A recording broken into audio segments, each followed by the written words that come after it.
Radha Sadhusto, Padisakta, Sri Srimad Bhagavatam Grace, Prabhay Charanal, Bhakti Vedanta Swami, Sri Prabhupada ki Jai, Namata Koti Vaishnava Vrindavan ki Jai, Nandiviti, Founder Acharya Divine Grace, Sri Prabhupada ki Jai, Namacharya Sri Haridas Thakur ki Jai, Samavata Bhakti Vrindavan ki Jai, Harinam Sankirtan ki Jai, Rampanasa Bhagavatam ki Jai, 95 Gopal ki Manam ki Hari Hari Bol, all glories to the Samadhi, Hare Krishna, all glories to the Samadhi, Hare Krishna, all glories to the Samadhi, Hare Krishna, all glories to Sri Guru to Sri Gauranga, all glories to Sri Prabhupada.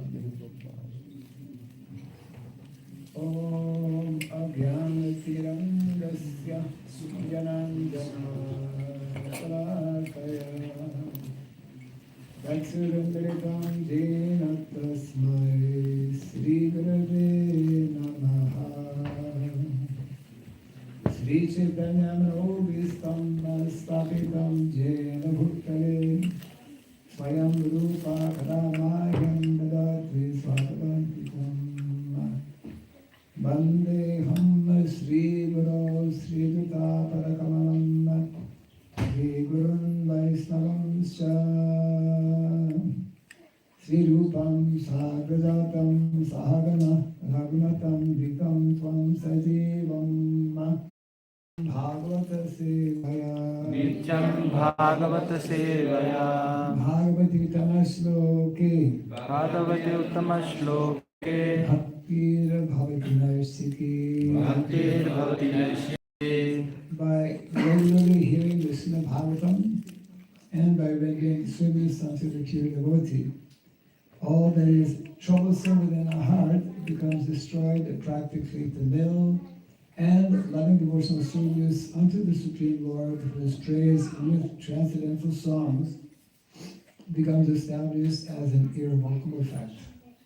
Idam Bhagavatam Nama Idam Bhagavatam Nama Puranam Brahma Samhitam Puranam Brahma Samhitam Uttama Shloka Charitam Uttama Shloka Charitam Bhagavan Rishi Bhagavan Rishi Nishreyasaya Lokasya Nishreyasaya Lokasya Dhanyam Swasthayanam Maha. Dhanyam Swasthayanam Namaha. This Srimad Bhagavatam, known as the Granthara, the king of all Vedic literatures, is the literary incarnation of God. It is compiled by the incarnation of God, the Srila Vyasadeva. It is meant for the ultimate good of all people. It is all successful, all blissful, and all perfect.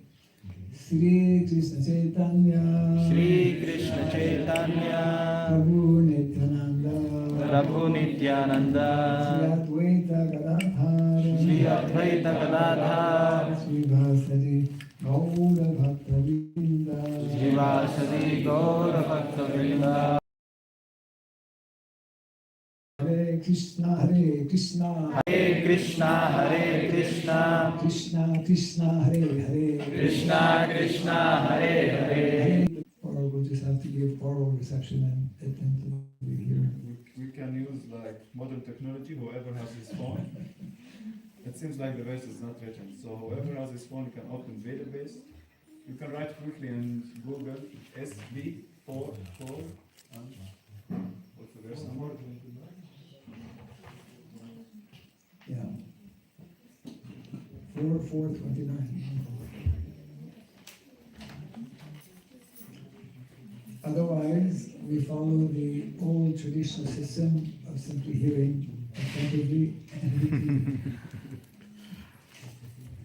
Aho, Aho Anatyam, Anatyam Mahad, Mahad Asya, Asya Pashyata, Pashyata Prajapate, Prajapate Yasya, Yasya Characharam, Characharam Prajaha, Prajaha Jaho, Jaho Sri Manam, Manam Avikshnam, Abhikshnam Arhati, Arhati. Aho Anatyam Mahad Asya Pashyata Aho anatmyam mahadasya pashyata. Prajapaterayasya characharam prajaha. Prajapatiryasya characharam prajaha. Jahavasan yad vimatatmajasati. Jahavashunyad vimatatmajasati. Manasvini manam avikshnam arhati. Manasvini manam habhikshanam arhati. Aho anatmyam mahad asya pashyata. Aho anatmyam mahadasya pashyata. Prajapateryasya characharam prajaha. Prajapatiryasya characharam prajaha. Jahavashan yad vimatatmajasati. Jahavashunyat vimatatmajasati. Manasvini manam avikshnam arhati. Manasvini manam abhikshanam arhati. Aho anatmyam mahad asya pashyata. Aho anatmyam mahadasya pashyata. Prajapaterayasya characharam prajaha. Prajapatiryasya characharam prajaha. Jahavasam yad vimatatmajasati. Jahavashunyad vimatatmajasati. Manasvini manam avikshnam arhati. Manasvini manam abhikshanam arhati. Aho anatmyam mahadasya pashyata. Aho anatmyam mahadasya pashyata. Prajapatiryasya characharam prajaha. Prajapatiryasya characharam prajaha. Jahavasunyat vimatmatmajasati. Jahavashunyat vimatatmajasati. Manasvini manam avikshnam arhati. Manasvini manam abhikshanam arhati. अहो अनात्म्यं महदस्य पश्चात् Aho anatmyam mahadasya pashyata. प्रजापतिर्यस्य चराचरं प्रजः Prajapatiryasya characharam prajaha. जहावसुन् यद् विमतात्मजासति Jahavasunyat vimatatmajasati. Manaswini मानम् अभीक्ष्णमहति Manasvini manam abhikshanam arhati. Aho anatmyam mahadasya pashyata. Prajapatiryasya characharam prajaha. Jahavashunyad vimatatmajasati. Manasvini manam habhikshanam arhati. Ladies.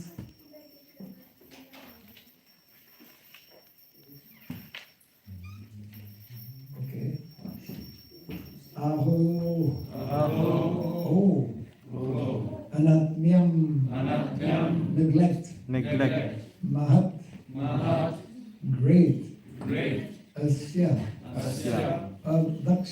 They are referred to, of course, in our Vedic culture as the Brahmanas and the Kshatriyas, and of course also the Vaishya. They are known as Dvija.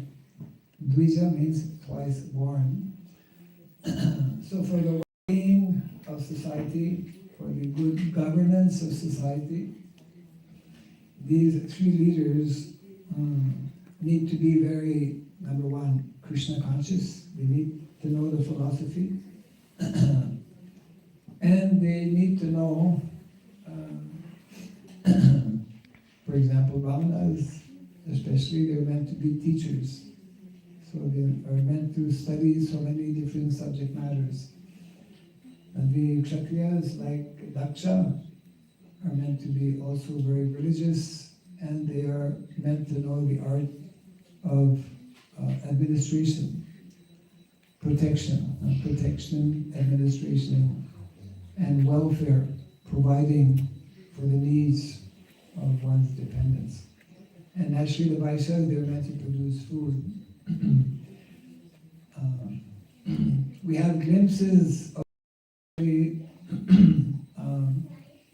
various descriptions that we find in the Bhagavatam. Especially we have glimpses of this in the small village of Vrindavan.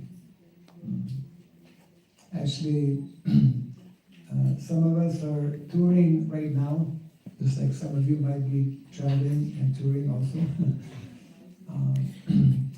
We are, few devotees just arrived yesterday and just spending a very short time here, representing one aspect of our society, of our International Society for Krishna Consciousness, that Srila Prabhupada spoke quite extensively about, which means how to organize society very nicely so that those who are responsible as either Brahmana, Kshatriya, or Vaishya, they take up their responsibilities very properly, and in this way all the citizens are protected. So our movement actually, I think we all have some understanding of how important it is, what tremendous responsibility and what mandate our founder Acharya, the Divine Grace Srila Prabhupada, has given to all of us. And it is each and every one of us, our duty, our responsibility to try and understand what our founder Acharya, who is actually representing so many other founder Acharyas, what was his desire, what was his mission, what was his vision. So of course, part of that vision is to something that here in Simhachalam, over the years, of course, like in other temples, has been ups and downs, but book distribution has always been in the forefront of our movement from the very beginning. Actually, Srila Prabhupada, he gave us 4 aspects or 4 phases in which we can introduce the mission of actually re-establishing in this age of Kali the principles of Dharma. When we speak of Brahmanas especially, by their deep study of Shastra, they are meant to give guidance and knowledge to all of society so that society can be nicely re-established. So Prabhupada actually, in a very small essay that he wrote many years ago called Gita Nagari, I always ask the question, how many know about Gita Nagari? With you? Yes. So this essay of Gita Nagari, which is in the database or folio, within that small essay that Prabhupada wrote way back in 1957 in his Back to Godhead magazine, the essence of the Krishna consciousness movement is actually formulated in that essay. In other words, way back, so many years before Srila Prabhupada left India to go to America, he had a clear idea, understanding of how to introduce. And the first of 4 phases that he explained is actually based on book distribution as well as the holy name. Actually begin with the chanting of the holy name, something that we continue to do naturally because it is a Yuga Dharma in the stage of Kali. Chanting the holy name and distributing books actually go hand in hand. The second phase that Prabhupada spoke about is establishing temples, like this wonderful temple here in Simhachalam. I mean, people come from all over Europe I'm coming all the way from Canada to have darshan. Devotees come from everywhere. And we have in this way so many very attractive temples all over the world. So Prabhupada wanted that this be the second way in which we make our Vedic culture and Vedic knowledge known. The third way that Prabhupada explained is by cultivation. He called it spiritual initiation, movement, training, educating, giving courses, giving seminars, so that all of us can understand more and more in detail. So these three phases have been very prominent. Of course, they have varied from one phase to another. And there's a fourth phase, which is still in many ways yet to be understood or yet to be revealed, or not revealed, but yet to be manifest. And that fourth phase has to do with outside society, general society. Srila Prabhupada actually called it a classless society, which means actually varnashrama. When it's very nice actually to sit in an audience where we have a good variety of members of society, beginning with younger boys and girls, and then Vrindavan. We chant generally before Bhagavatam class, we chant this very beautiful song, Jaya Radha Madhava. Because in Vrindavan, Krishna and Balaram and all the residents of Vrindavan, the way they live, their activities are meant to be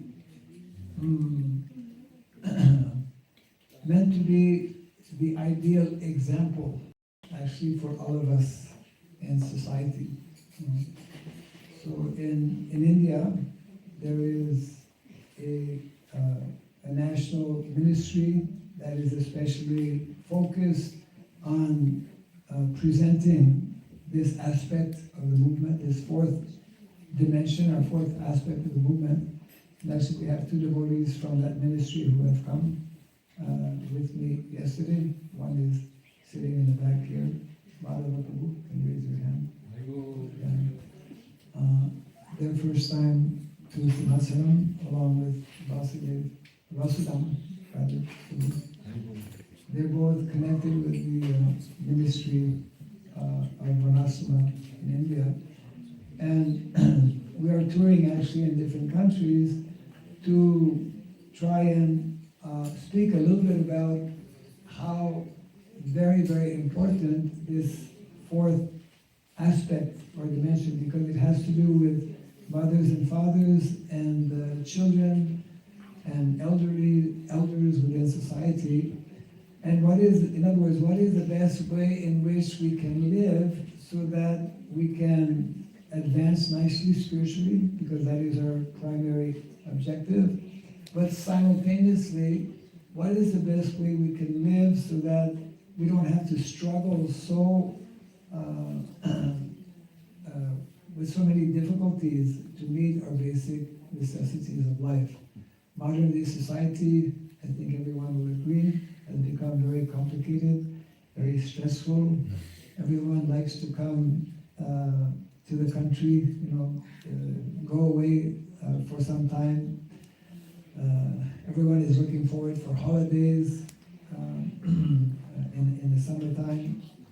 People would rather like to be on holidays than working, because a lot of the work, most of the work that we are doing, actually many people don't even like the work that they're doing. But in the Vedic culture, there's a whole very nice system whereby people are introduced and gradually trained in such a way that whatever work they will do in society, they are liking to do that work. And one of the main reasons, of course, is that whatever work they do, whatever service they take out, they know that it's for Krishna, and it is for pleasing Krishna. In other words, the focus or the center is Krishna. Today in modern day society, the focus is not Krishna, and therefore there's a lot of competition and a lot of frustration and enmity, etc. That is one of the most important aspects. We see this especially in Vrindavan. Every resident of Vrindavan, all the Brajavasis, they're very nicely engaged, and their main focus, of course, is to render service to Krishna. And also, their activities are more simplified. Their activities are connected with looking after the village of Vrindavan, growing food in a very simple and natural way, taking care of cows. In our modern day society, we have actually forgotten that this description that we hear about in our Shastra, that we sing about every day, this is meant to be the standard of living. Because within that lifestyle, all that we need to learn is actually, in other words, the science of economics and the science of education, which are necessary for us to live properly, are actually taught and lived by the residents of Vrindavan. So these descriptions we find especially in the 10th canto. And when we deviate from this more natural way of living, especially when we deviate from cultivation of Krishna consciousness, then this is what's happening here to Daksha. Daksha actually became envious of Lord Shiva. And therefore, although he has such a big position as Prajapati, he neglected his own daughter. So it means that actually when we deviate from dharma, when we don't follow the recommended practices that are given, either spiritual practices, including material recommended practices, then there will be disruption within society. This is our most unfortunate situation in modern day society, and we as devotees, we as members of the Krishna consciousness movement, representing the movement of Lord Chaitanya Mahaprabhu, we have actually the most important responsibility in the world today, because we have been given that mandate, that duty to introduce this knowledge, not only teaching it, but actually living it, demonstrating to others what is a more simple way to live. We read how Krishna and Balaram, for example, every day, they go with their friends to take care of the calves. And this activity, which is unknown or not practiced in modern day society, is described in our Shastra as being the way young boys are educated in the traditional way of life. Education is very, very important for all of us. Srila Prabhupada gave us some very important guidelines, what is the meaning of education, how we should be educated, what ideal type of activities or occupations we should be taking up.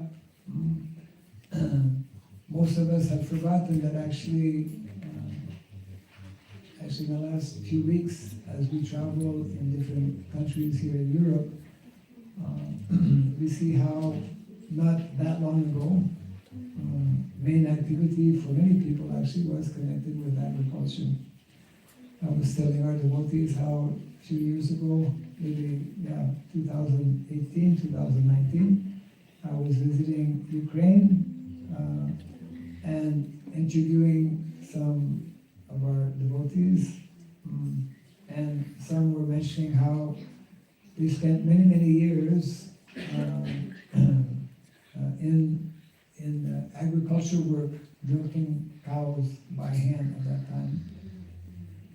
Some of our centers, we have projects where devotees have goshala, have cows, and I believe, I was recently in England at the Bhagavatam Manor, and our devotees tried to actually follow the traditional way of looking after cows by milking them by hand. Of course, most of us, we don't know how to do that, and we don't think about that as well.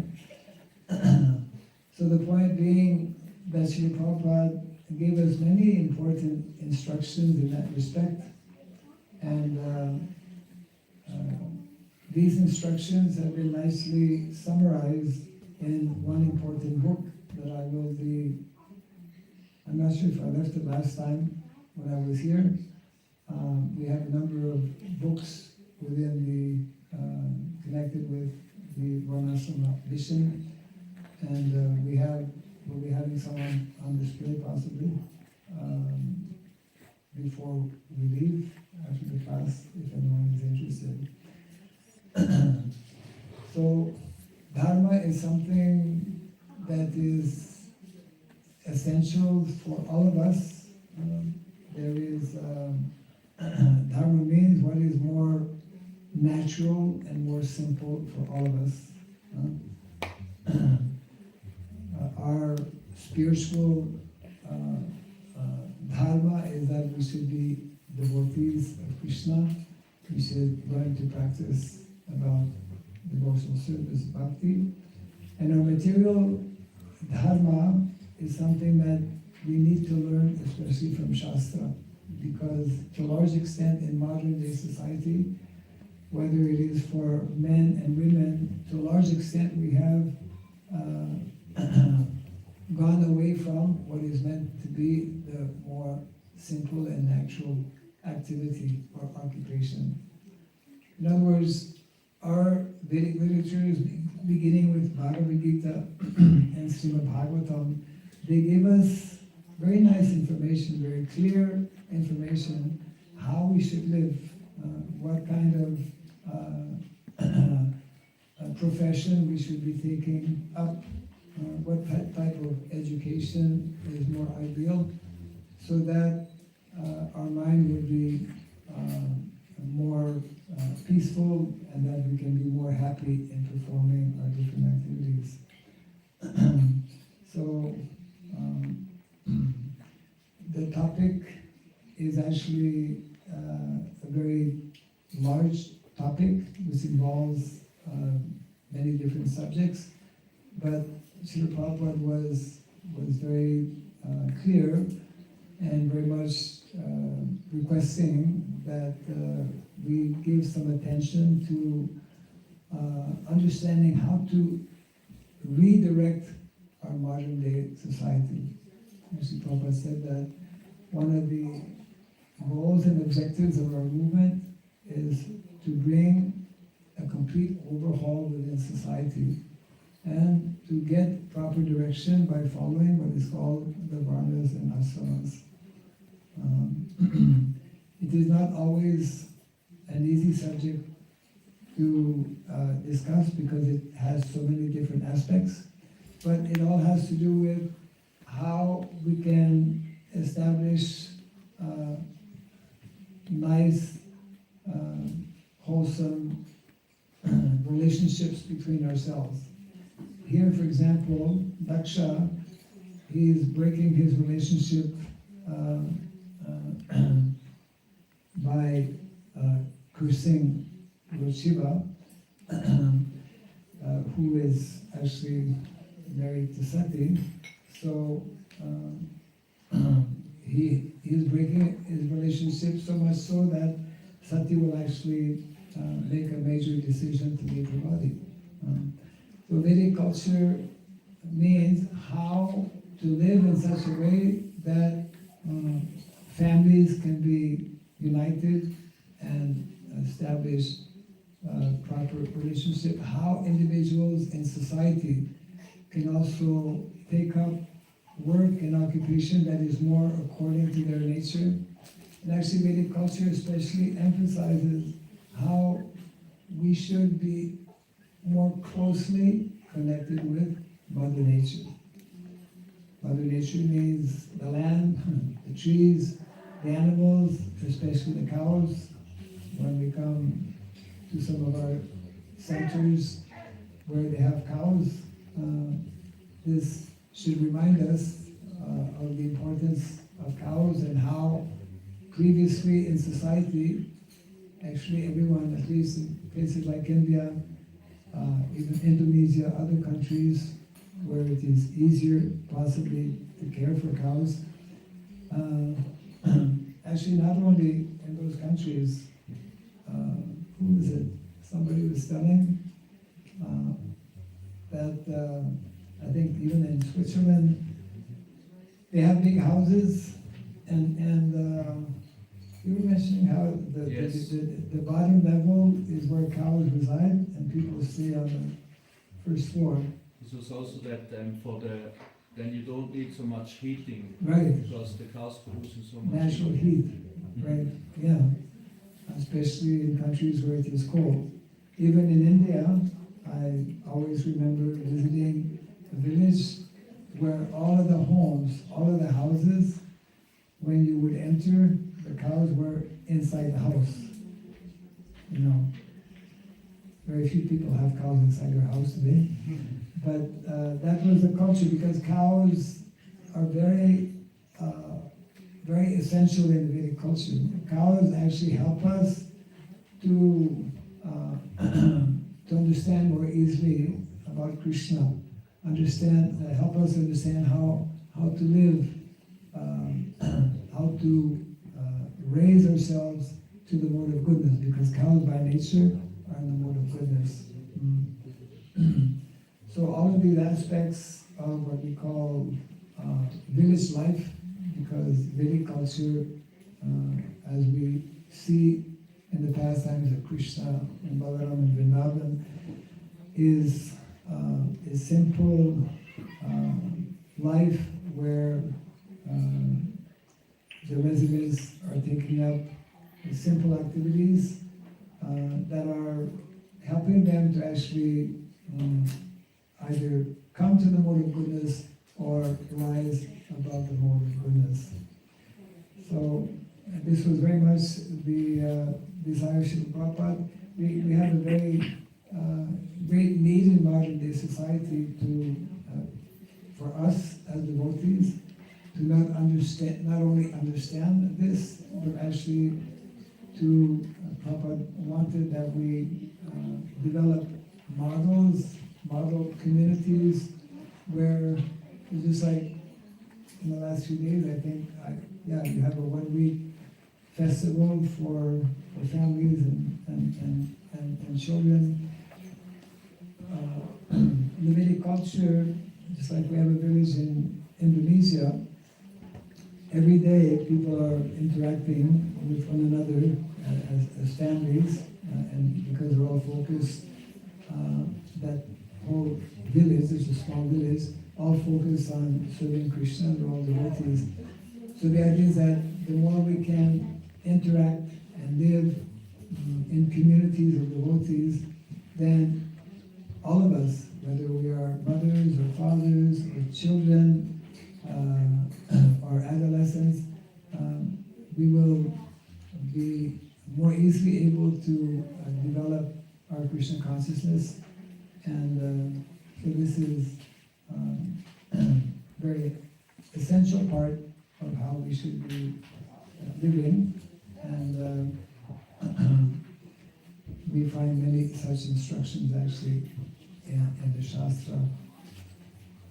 So I want to take a few, I'll read again this text, and if there is any Under the table. under the table, okay. If there's any comment, we can take a few minutes. So this is the text we read this morning, text 29. It was astonishing that Daksha, who was Prajapati, the maintainer of all living entities, was so disrespectful to his daughter, Sati, who was not only chaste, but was also a great soul, that she gave up her body because of his neglect. Yes.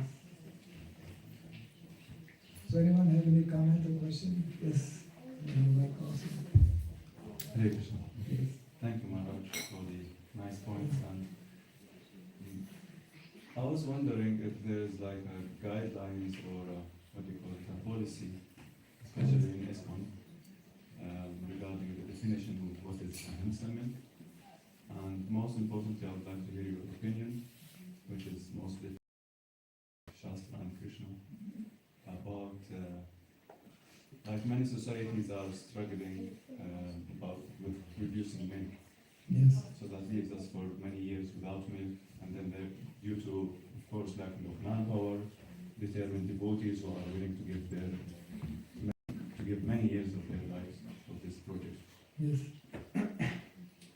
So I'm wondering, what would you think is better actually, not to have milk at all, and not to have, including milk products, sorry to ask so plain and direct, or to rather use conventional methods, namely machines, Yes. propagated nice to produce milk.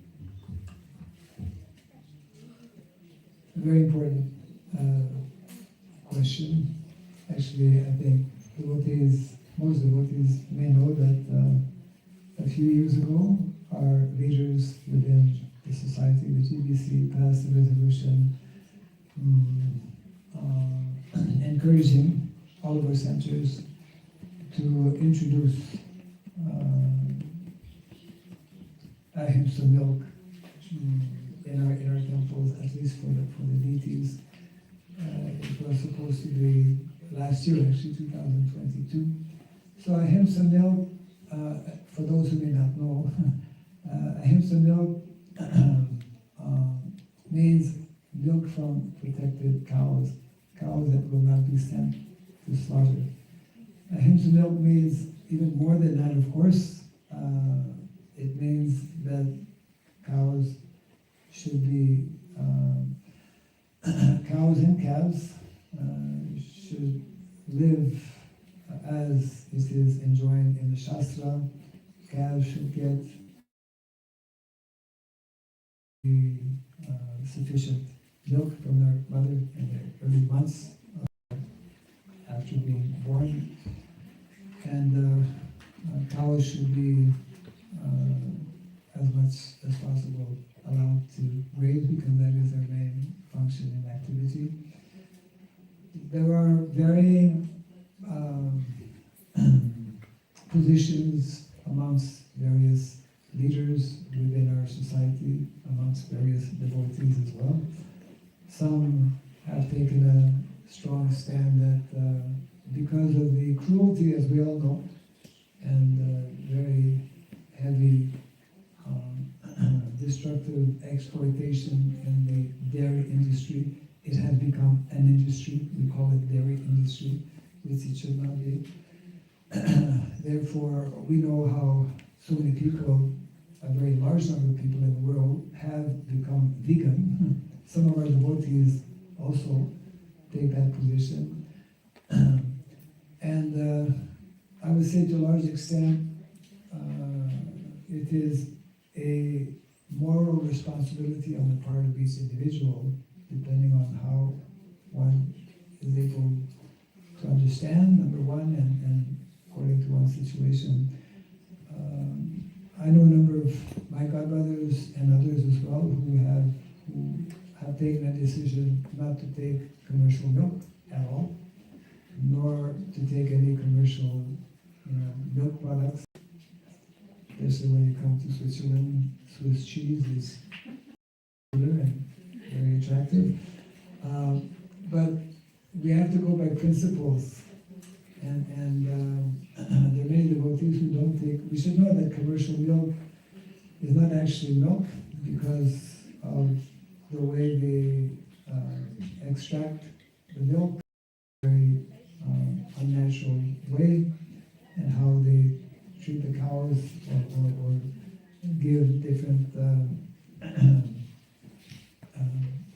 foodstuffs for the cow to increase the milk production, etc. There are injunctions actually in the Shastra very, very clearly where it says that milk coming from such exploited cows actually becomes poisonous. There's a need to definitely disseminate more knowledge and information. I would recommend that devotees interested to know more about it can contact the ministry that we have in India. These two devotees are here. We happen to have one of the two co-deputy ministers, he's also Vasudhara Prabhu, one of the directors for traditional technologies. He has his own farm as well. So I personally don't consume commercial milk nor commercial products. Of course, what we can get and offer to the deities, there's other ways to prepare as close as milk as possible. So it's a question of, not only milk is a problem today, most of the food that we consume is not ahimsa food. For that matter, most of the cloth that we wear, the shirt, is not natural cloth. Yeah, so much of actually we are surrounded by things which are not natural, and that's one of many reasons why we need to gradually make steps, make arrangements so that we can, for example, especially when we have some land, and even if we don't have land, people in the cities, they can begin at least to grow something, at least grow a few flowers that they can offer to the deities. So it's a tremendous challenge, not only in terms of, let's say, we talk about milk, but also all the food that we are consuming, and it goes into all kinds of aspects, also in terms of the work that we are doing. Devotees have written on the subject matter of milk, to come back to your question, and I think there are some general guidelines. I would say more needs to be written on the subject matter,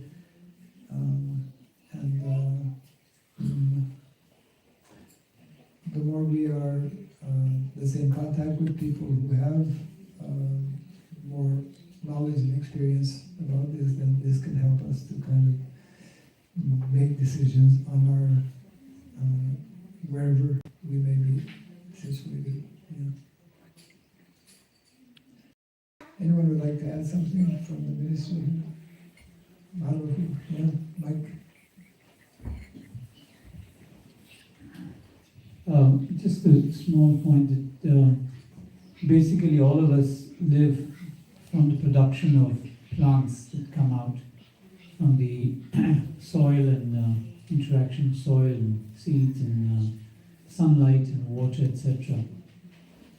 And to convert that, the available plants, into living in the next group of people who live off the plants. So we normally see that the amount of animals, or the amount of plants is much more, and then the plants, the animals that live off the plants, because animals don't produce food of their own, so they have to live off the plants. So the amount of animals that can live off this plants is much smaller than what the amount of plants are there. And then, if you're talking about milk, which is a further distilled and a very much, it's like you could call it the pinnacle of the food production system, which is specifically designed for the babies that come out, calves and other animals, all the animals, is even more less.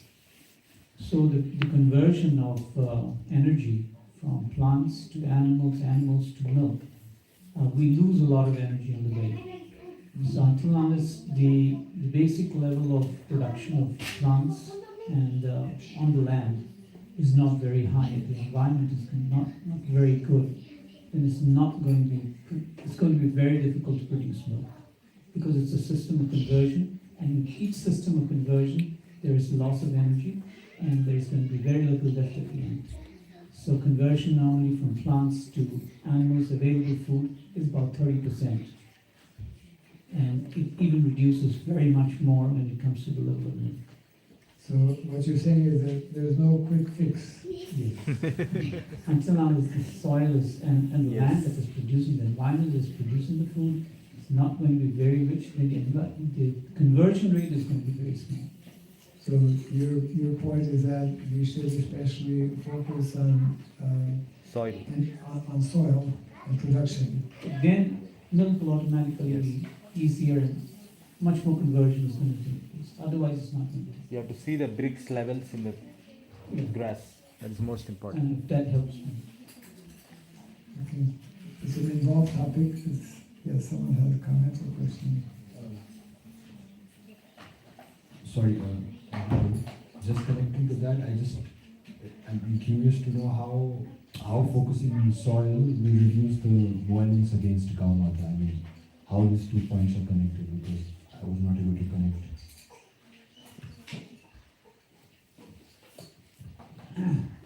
Should you start the seminar now? They're actually giving a seminar on this. Anyway, give the gist. Yeah, just very shortly, as the soil degrades and the available energy that you need to produce food from or plants on the soil becomes more difficult. And the soil and the food that is also produced, or the plants that are also produced, are producing less nutrient-rich food. And so it is not actually feeding and growing the animals or whoever it is that are living off the plants are also in difficulty. I'll give you a very simple example. If the plant that is growing on a land is stressed, it's growing on a land which is degraded. So the plant that is growing on the land is also stressed. So it is actually growing under stress. It may give a seed, but it doesn't actually do all the other functions that a normal plant would do when it is growing on good land. So for example, it'll produce phenols, it'll produce oils, it'll produce waxes, it'll have a very, very high level of production of sugars, etc. Now it is just doing what it minimally can do with that in that stressed out circumstances. So when that plant or that grain is eaten by someone else, that stressed out grain or the plant that is eaten will actually also produce stressed effect on us. And we will not be able to function because we don't produce food on our own. It's only plants that produce food. So when that is gone out, and then that person is actually in a reproductive stage and is producing babies, you think eating that stressed food will produce unstressed babies? It's also going to produce, that reproductive system is also going to be stressed out. So it will not have sufficient milk. It may not even have sufficient things to actually nourish the baby in the body. The father may not have enough energy to actually give a proper seed also. So this is what is happening today, and as a result of this, we are seeing infertility rates are increasing, even in dairy and even in the human population. This is in short. So we are becoming stressed out because we're eating stress food. Yes. Yes. Stress means not just mental stress, it's a stress or physical, mental. Right. Our cow in charge has to go follow. Hare Krishna Maharaj. Yes. Through the last 5 years, I had really a lot of association with His Grace Balabhadra Prabhu, who was, I think, 10 years Minister of Cow Protection globally in this country. He's getting old. Yes. Yes. although now he's forgetting of many things, but he left through his association, through his many years, an extensive knowledge of what actually is cow protection. Mm.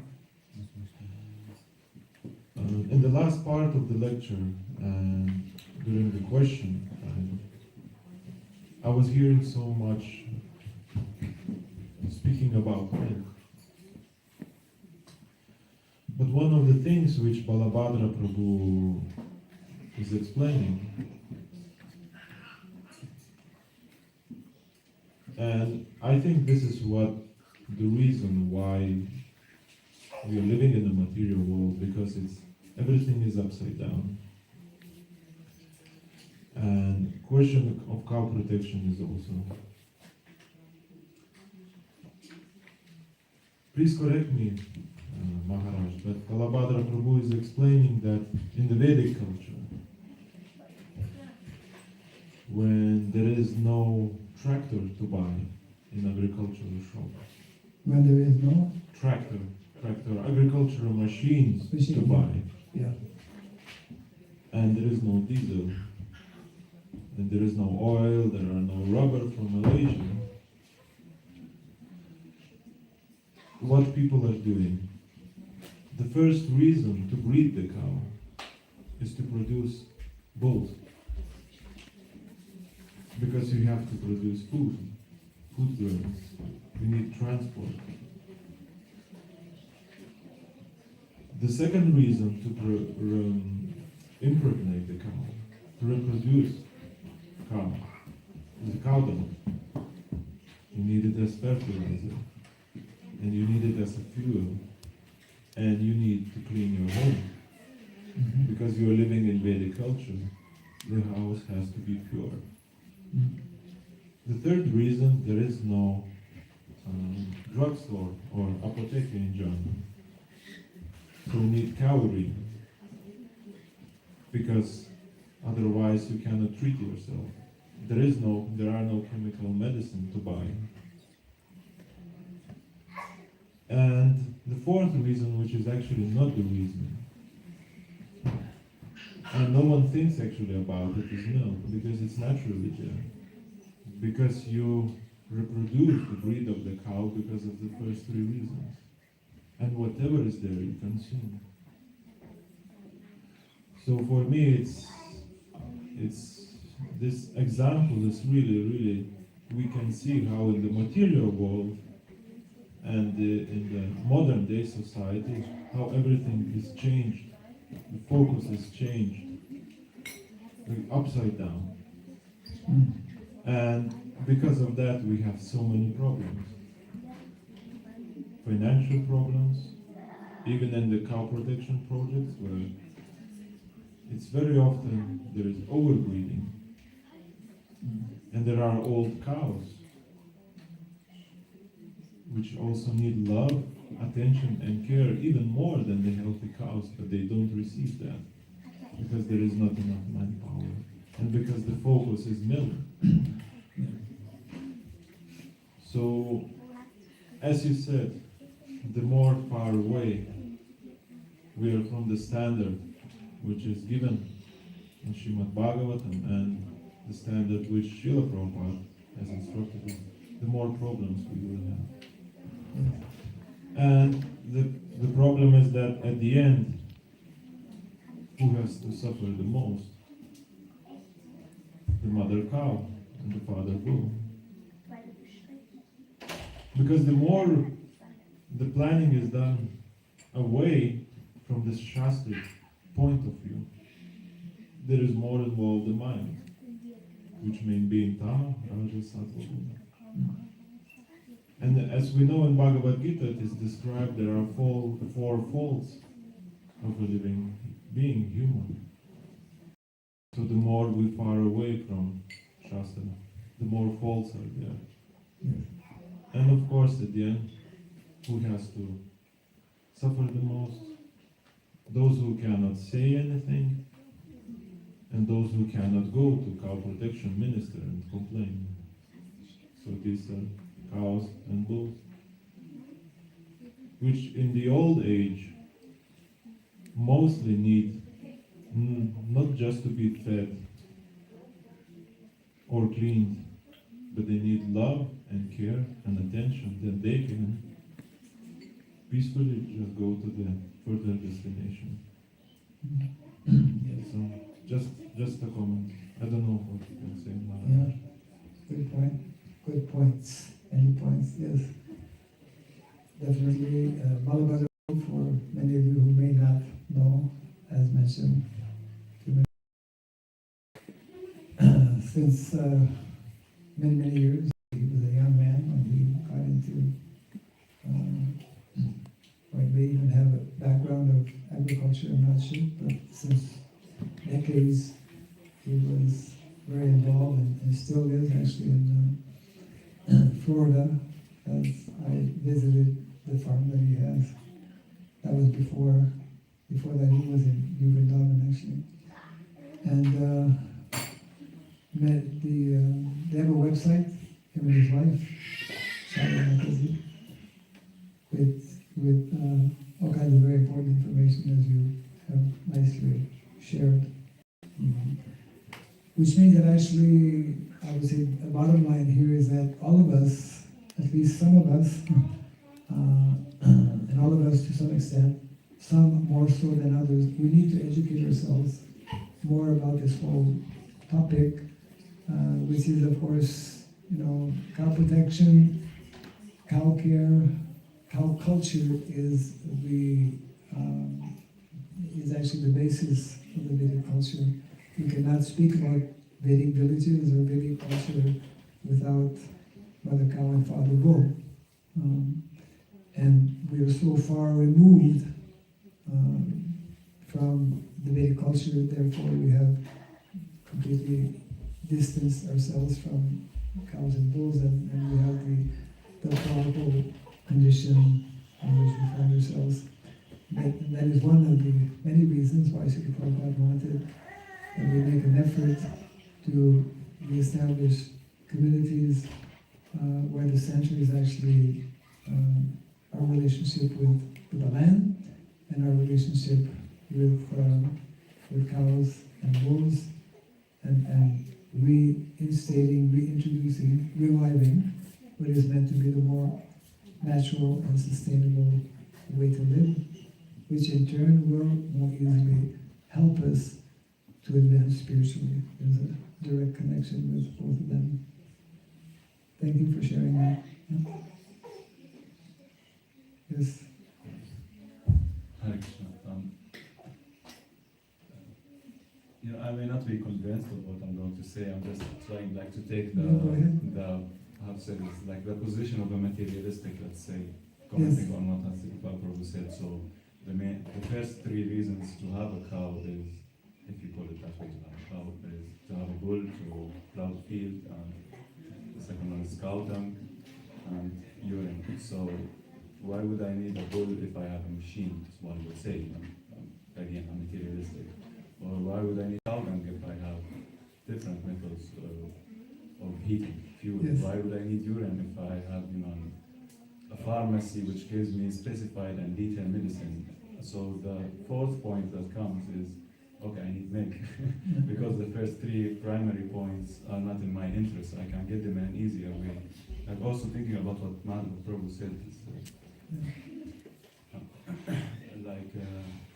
The amount of plants is much higher than the amount of the animals and so on, but what comes to my mind, what came to my mind when he said this, conventional methods in agriculture, I can do a greenhouse or a field that is, monoculture, and I focus on what I want and I get what I want. So it seems like the conventional ways, which are unnatural, and of course we as devotees, we are not advocating them so much, still they are more practical. And now back to the point which we are maybe, which is not, which was a little bit avoided when I was asked the question, back to the point of milk production. So there are conventional methods which require less manpower in producing milk. Still, we as devotees, and like as Gopal Prabhu say it according to Shastra. We are not in favor of those methods. Well, the point being that actually, if we are overly too focused on milk and not concerned about or not even aware that we are very destructive by not, by following the modern ways of doing agriculture, by using machines, by using chemical pesticides and chemical fertilizers, etc., then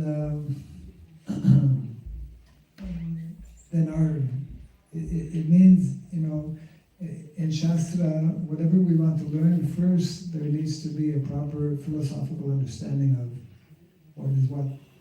So you play the devil's advocate by presenting reasons, from a materialistic point of view. But when people present these arguments, that I have machines, so I don't really need, well, then we have to counter by explaining how this is actually destroying the whole society, and that we are overly focused on the end product of milk. In other words, to get milk, we are ready to destroy the whole planet. We're ready to make everyone diseased in the world today because we're eating food which is not healthy, and we are allowing billions actually every year, billions of cows and bulls to go to slaughter. So this is, we have to point this out, we have to explain this aspect to people to the extent that they can understand. But at least we as devotees, we should be able to have more of an understanding that this is like priority. We have to take care of the planet, we have to take care of the soil so that we can get proper food. And if we follow these injunctions that are there in the Shastra, things will gradually fall in place, and the end result in terms of milk will automatically be there. I just also wanted to remind one very important aspect, which, as you said, I think it's actual for those twice born. As you said, 3 castes, the first 3 castes. Because Vaishyas, I know, is a big scale farmer, as far as I heard. Maybe it's not like that, but anyway, it's not the point. The point which we are missing, like, again, we are concentrating on food, also not milk, food.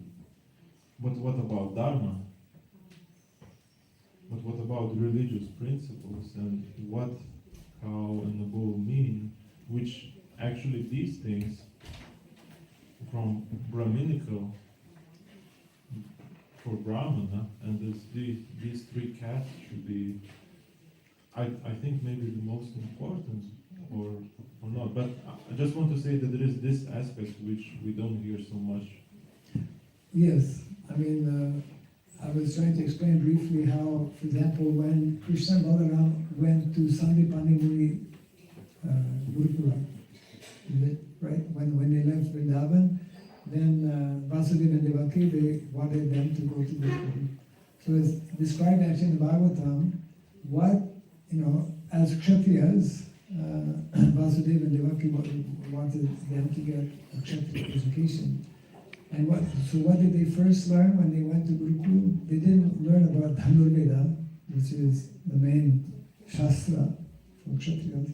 They learned about the original Vedas. They learned the philosophy, they learned about Dharma.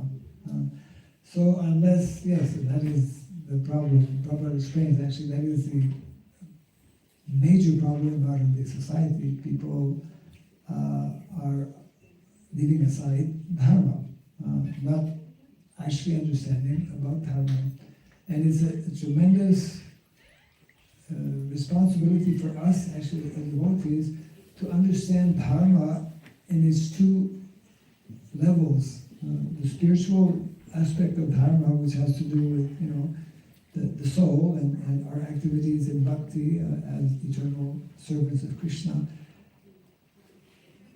as important, because we are here in the material world, is to understand this whole dimension of material dharma and how we should properly manage and utilize Krishna's energy, which comes in the form of Mother Nature, which comes in the forms of plants and soil and animals, cows especially, etc. So if we as a society especially, our primary goal actually is to promote Dharma, but unless we have a very clear understanding of these two levels of Dharma, and unless we are living that, how we can convince or teach others about it. So therefore, many years ago, and it comes back to something very fundamental, Srila Prabhupada wanted that in each of our centers we establish a Varnashram college. Means we need to educate ourselves. And then by educating ourselves, we will be in a better position to actually demonstrate, to actually live our philosophy. And the world is in dire need now of such examples. Otherwise, so many people are talking so many things. So therefore, Prabhupada wanted that we create models, that we have communities. And most of our devotees are very slow, I would say, in really understanding or making steps in that direction, largely because we are still lacking in some understanding, and there's a need to discuss more on it, and of course to go beyond discussion. These are very involved topics, of course, and it's for this reason that today we want to leave some of these books that we have in India in relation, especially one book which is basically a compilation of statements and instructions given by our founder Acharya Srila Prabhupada. The book is called Speaking About Varnasrama. And of course, you have a question, right? Sorry. Yeah. Either our, is it? Govinda Dev Prabhu is maybe tied up right now. If he's not here, somebody on his behalf possibly could accept this. But before that, we'll take one possibly last question or comment here.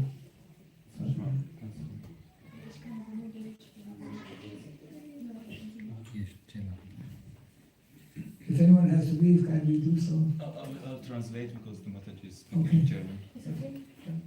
Hare Krishna. Vielen lieben Dank. Also für mich ist sehr interessant, dieses Buch, weil Thank ich you very wollte much. über Kinder erzählen. Thank you very much. This book was interesting for me because I can tell to the kids. Ich habe gemerkt, also ich habe von einem sehr weisen, in Russland gibt es so einen sehr weisen alten Mann, er ist ein Kinderpsychologe und er beobachtet die Kinder schon seit vielen Jahren. I have noticed that there is in Russia a wise man, a psychiatrist or psychologist. They're both psychiatrists, psychiatrists. Who was a children's psychiatrist maybe. Psychiatrists. Ja. Und ich habe von ihm auch gelernt zu beobachten, die Kinder. And I learned from him to notice the kids, to observe the kids. Es kommen jetzt viele andere Kinder, die sind so liebevoll in der Seele und die möchten Kühe haben. Nowadays, many like kids or souls, what you mean, are coming who are so lovingly want to take care of the cows. Ja. Ich habe auch eine Tochter, die möchte gern eine Kuh haben und eine Farm haben. I also have a daughter who wants to have a cow on the farm. Und ich finde es wichtig für die Eltern, man sollte die Mütter auch aufklären, von der heutigen Zeit die Mütter. And aufklären? Ja. Aufklären? Explain. Okay, and I find it also important nowadays for the mothers that they should explain this for the society. Wie wichtig die Kuhmilch auch ist für unser Bewusstsein. How important the cow milk is for our consciousness. Damit wir auch genug Kinderbücher auch haben und diese Liebe den Kindern zeigen, wie man dieses System da aufbauen kann, mit Kühen halt, wie man melken kann und alles. Yeah, so that we can show this to the kids, this knowledge to the kids and the system how to Ja, take care of das- the cows and Ja, produce die milk. Kinder, man kann zum Beispiel so kleine Projekte machen, wie so Pate von einer Kuh werden, für Kinder. One can also do such things like to take adopt a cow to So kommt zum Beispiel ein wenig Geld für die Kühe haben und für die Kinder, dass die Möglichkeit haben, mit den Kühen umzugehen und zu lernen, wie man das macht. and that way some money comes to the family which are taking care of the kids and how to do it. Ja, so für beide Seiten. On Und both sides. wenn man den Müttern halt erklärt, wie wichtig das ist, die Mütter, die wollen die Kinder beschützen und die wollen halt, also so ganz junge Mütter, ja. Und so kann man das auch ein bisschen wenigstens in die Wege leiten, dass die Menschen, dass wie wichtig eigentlich dieses Leben mit den Kühen ist. Yeah, I think what she's trying to say is that's how important it is to educate the women, the mothers mainly, in order that this goes to the children and Yes, it's very good point she's making. The whole viticulture actually, for example, this ministry for cow protection and agriculture globally that is there, the ministry in India is especially trying to get that message across, how cow is actually everyone's mother, and at least we as devotees, we need to promote that more and more, and that will be very good for everyone, of course. How did you understood? Oh. Sorry. yeah, I'll translate on the side. Yeah. It's getting late. So since it's a little bit late, if anyone else has comments or questions, possibly later. I need someone who's maybe representing the temple so that I can offer this book. Akira Prabhu is our. Oh, Akila, yeah, right. Akila's right there. Hey, Hare Krishna. Thank you all very much. Jai Grantaraj Bhagavatam Ki. Jai. Prabhupada Ki. Jai. Hare Bol. Very good. Florence Patragam Maharaj ki. Jai.